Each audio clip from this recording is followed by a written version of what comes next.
Si bien el partido aún no termina, un poco más de evidencia muestra los aparentes costos de una estrategia más laxa. No obstante, el experto Johan Giesecke nos recuerda que es mejor tener una conversación comparativa seria en marzo de 2021, cuando tengamos mayor información en nuestras manos. Será interesante ver qué ocurre entre ahora y entonces. Bueno, llegó la hora.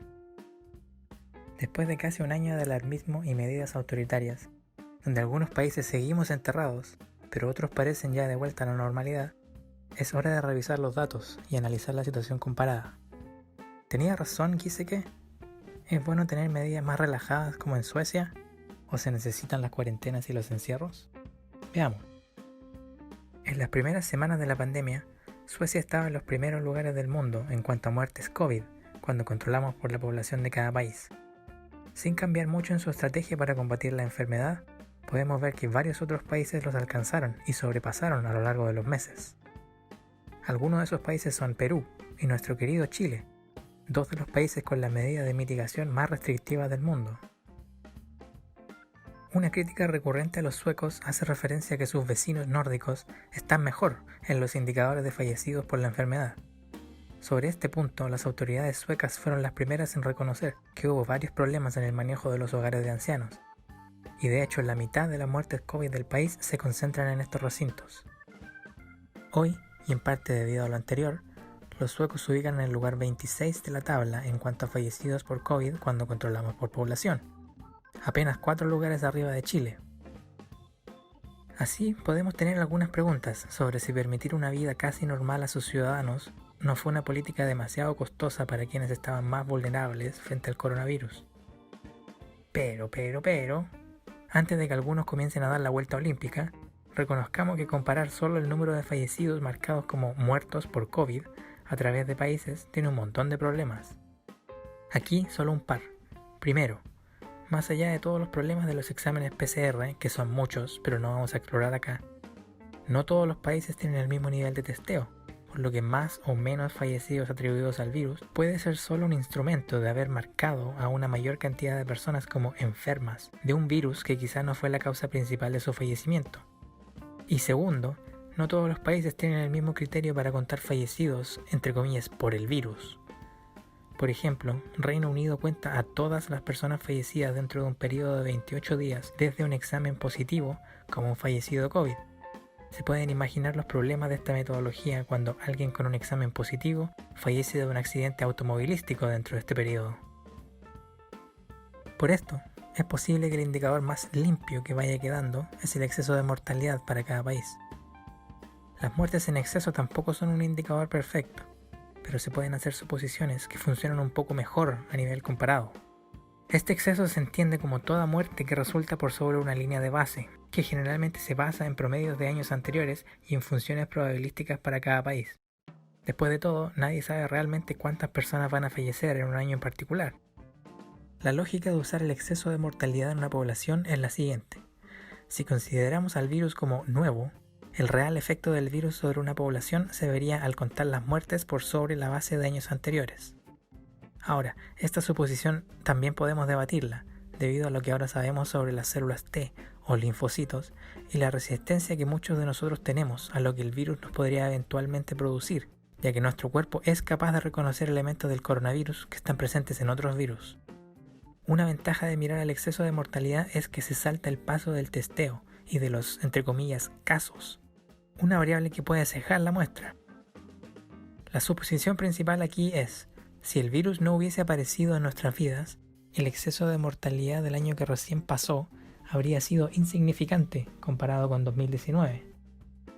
Ciertamente este criterio no es 100% certero, pero asumiendo que nada más se alteró de manera tan grande como para causar un alza de muertos tan notoria, cualquier salto significativo en el exceso de mortalidad se podría adjudicar de manera relativamente directa al virus.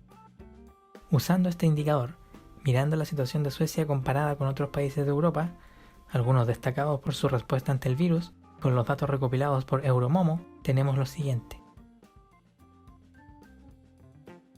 ¿Por qué vemos estos números? ¿Qué pasa en Francia, un país que entra y sale de restricciones como si nada? Italia tampoco se ve tan mal bajo este prisma. Y también llama la atención la situación en Reino Unido, si consideramos que hasta el día de hoy es uno de los países que más ha restringido la movilidad de sus ciudadanos y supuestamente ha seguido a la ciencia en todo este camino. Pero claro, lo que acabo de decir es sorprendente si seguimos bajo el supuesto de que la restricción de movimiento y las medidas gubernamentales de fiscalización sirven para mitigar el efecto del virus. Y con esto, llegó la hora de actualizar el video que hice ya hace varios meses. Mi análisis estadístico entonces mostraba que la restricción de movimiento está tan débilmente asociada con el número de fallecidos por COVID que la relación es casi inexistente. Y cuando mirábamos en mayor detalle, después de unos días, observamos un efecto significativo en el número de fallecidos, pero positivo. Es decir, después de algunos días, los encierros de hecho contribuían a más fallecidos por COVID. En ese entonces, el modelo consideraba la restricción en los 70 días después de que cada país llegó a un fallecido COVID por cada millón de habitantes. Y la variable a explicar era el número de fallecidos por cada millón de habitantes al día 100, desde que cada país llegó a un fallecido por cada 1.000.000 de habitantes. Ahora añadí 100 días más, y la variable a explicar esta vez es el número de fallecidos por cada 100.000 habitantes, al día 200 desde que cada país llegó a un fallecido por cada 100.000 habitantes. Y en cuanto a la variable explicativa principal, ahora los países tienen entre 0 y 171 días de restricción de movimiento. Esos casi 30 días de diferencia son para considerar un periodo de infección, hospitalización y muerte, tal como el modelo anterior. Para tratar de replicar el modelo antiguo de la mejor manera, usé primero las mismas variables independientes. Estas son el porcentaje de hombres y mujeres sobre 70 años en cada país, el indicador de apertura al turismo y el indicador de la prevalencia de diabetes en la población. Algunas variables ya no son significativas, pero mi variable favorita lo sigue siendo. Es posible que esta variable sea realmente un indicador de países que realizan más exámenes, y por eso observamos una mayor cantidad de fallecidos por COVID en los países que, en promedio, tienen más recursos para testear más. Esta trampa que se da entre más exámenes y más casos ha sido evidente por meses, pero como seguir los casos y alarmar con números que son prácticamente irrelevantes es una mina de oro para medios, políticos y expertos, el mensaje no cambia. Y, bueno, la variable principal ya no es tan débil como la vez anterior, pero la dirección de su asociación con la variable dependiente ya no es opuesta. Esto sugiere que, al mediano plazo, la restricción de movimiento está correlacionada positivamente con una mayor cantidad de fallecidos marcados como fallecidos por COVID. Y si miramos el gráfico para ver dónde se ubican los países, hay que tener bastante imaginación para ver una relación clara entre más encierros y menos fallecidos. Si bien correlación no implica causalidad, la conclusión a recoger aquí no es que más encierros causan más fallecidos por sí solos. Pero es perfectamente posible pensar que los altísimos costos que los encierros imponen en la población llevan, mientras más días se alargan estas restricciones, a sacrificios que terminan afectando a quienes menos pueden adaptarse a vivir bajo esta mal llamada nueva normalidad. Y dos cosas más. Primero, el modelo simple con solo una variable independiente también le da significancia a la variable de encierros, y su efecto es positivo. Hagan con ello lo que ustedes deseen. Segundo, también pensé que separar a los países por su condición de desarrollados o en vías de desarrollo podía generar alguna diferencia. Así que con los datos del Fondo Monetario Internacional creé una variable que captura esta separación, y este nuevo modelo muestra que los encierros terminan afectando más a países en vías al desarrollo que a los países desarrollados. Esto tiene sentido si pensamos que los países desarrollados pueden levantarse de cualquier problema, sea este autoinfligido o no, más rápido que aquellos países que dejan de gastar grandes sumas de dinero en cosas que quizás son mucho más urgentes para cubrir esta terrible sobrereacción que los medios y los políticos explotaron. Ahora, nuevamente, todo este análisis tiene problemas. Como ya mencioné, analizar los fallecidos por COVID deja fuera a todos esos países que no están contando estas muertes como el resto del grupo, en los casos de Mongolia o Nicaragua, por ejemplo, y sobrerepresenta a aquellos países que están contando estos muertos de manera muy generosa. Luego de mirar a su exceso de mortalidad, Italia parece estar en este grupo, y Bélgica ha sido el caso más notable. Pero Chile también se encuentra aquí, sea por la razón que sea por el potencial alto número de ciclos de los exámenes PCR o el abuso del virus como causa de muerte. Pero, y junto con la lista siempre creciente de artículos que confirman que los encierros no son medidas que sirvan para combatir el virus, es relativamente seguro decir que las medidas que pueda iniciar un gobierno, en casi todos los casos coartando las libertades que no son otorgadas por un gobierno, otro tema donde se puede cortar mucho hilo, quizá alguien debería escribir un libro sobre todo esto. Prácticamente no hacen diferencia alguna en el supuesto control de un virus que ya se había propagado en la población. Así, Suecia siempre supo lo que estaba haciendo.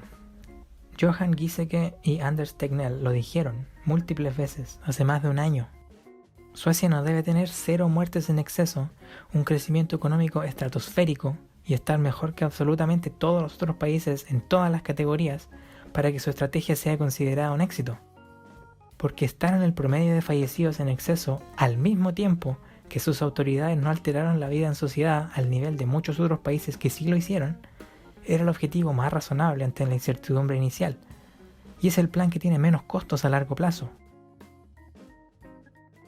Y hablando de estos costos, es importante ver que los países que más encerraron a sus ciudadanos, aparte de comerse el mayor crecimiento negativo en promedio de sus productos internos brutos, también tuvieron en promedio números más altos de fallecidos por COVID.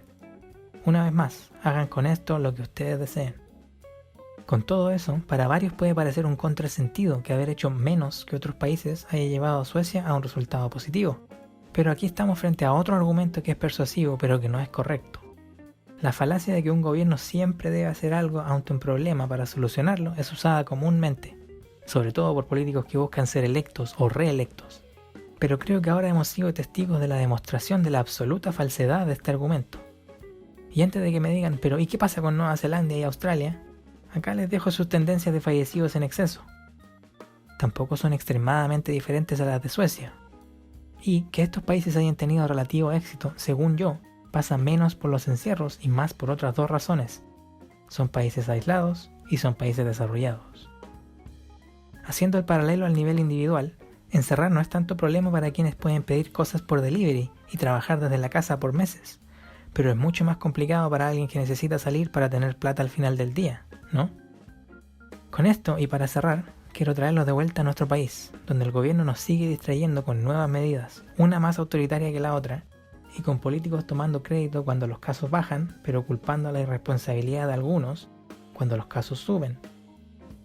Esto es todo teatro, que demora nuestra vuelta a la vida normal. Y lo peor de todo, mientras somos testigos de la triste performance de nuestros esenciales, el exceso de mortalidad ha subido en niveles muy significativos a lo largo de este año. Pero les apuesto que las noticias chilenas, que ya no veo porque son una colección de medias verdades y de opiniones sesgadas que nadie ha pedido, no les están informando de esto. Comparado con las primeras semanas de 2020, en 2021 están muriendo más de 500 personas en exceso a la semana. Y estas muertes sobrepasan aquellas atribuidas al virus, que ya están siendo contadas de manera generosa. Todo esto no es culpa de un irresponsable sin nombre. Fue el gobierno el que decidió interferir en nuestras vidas con el supuesto objetivo de salvarnos, y terminó costándonos más caro a todos.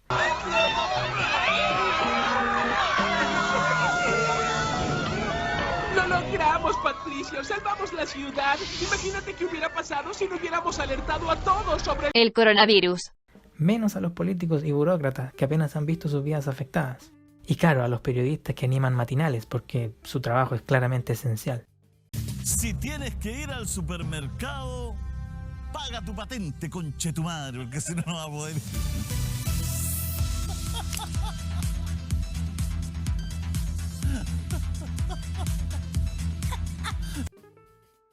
Tarea para la casa.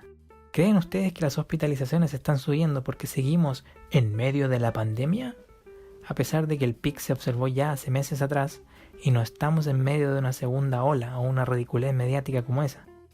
O porque los problemas que creamos con los encierros y aquellos que aplazamos cancelando horas médicas y obligándonos a todos al encierro, llegaron todos juntos a pasarnos la cuenta. Si en los primeros meses de la pandemia el exceso de mortalidad se podía adjudicar al virus, los datos sugieren que ahora tiene más sentido atribuir las muertes en exceso a las autoritarias medidas de mitigación. Es hora de que varias autoridades rindan cuentas ante la justicia, no solo por implementar una política pública que tuvo resultados desastrosos y literalmente está llevando a la muerte de cientos de personas en exceso a la semana, sino que también por permitir que nuestra ya debilitada democracia se convirtiera en un gobierno autoritario de un solo partido, el partido Cero COVID. Esto debe terminar.